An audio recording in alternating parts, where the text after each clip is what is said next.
Yani 3 seneden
biraz karın bağırsak tümörü,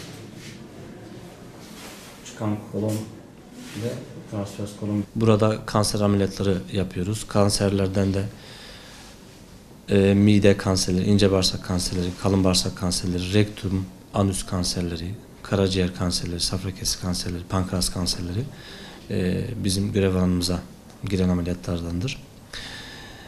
Kanser hastalıkları Dünya Sağlık Örgütü tanımına göre kalp damar hastalıkları ölümünden sonra en fazla ölümün görüldüğü hastalık tipleridir.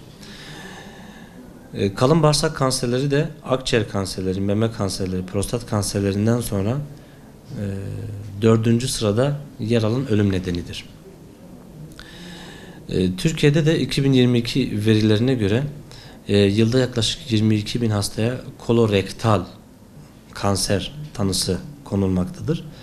Maalesef bu hastaların 12.000'e yakını da bu hastalığa bağlı, bu hastalığın ortaya çıkardığı problemlerden dolayı metastaz olur, işte perforasyonlar olur, delinmeler olur. Bunlar bağlı vefat etmektedirler.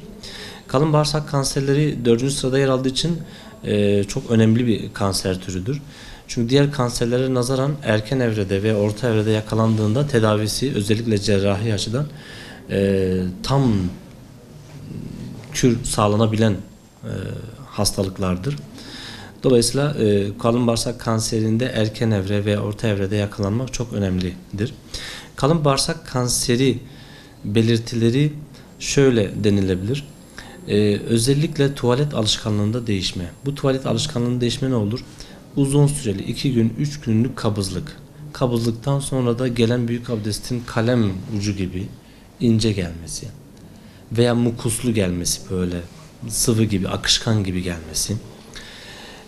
Yine karında şişkinlik, tuvalete çok sık gitmesine rağmen her seferinde büyük abdestini tam yapamama hissi, tenezm bulgusu diyoruz biz buna. Büyük abdestte kanama olması, hastada kilo kaybı olması, yine eğer karnı, yani özellikle zayıf hastalar için söyleyeyim, karında eğer bastırırsa kitle hissi belki oluşabilir. Tabii kitle hissi oluşması biraz ileri evre olduğunu gösterebilir.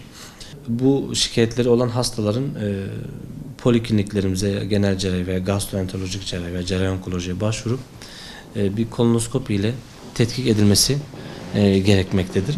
Kalın bağırsak kanserlerinde önleyici bazı faktörler var. Bunlar nelerdir?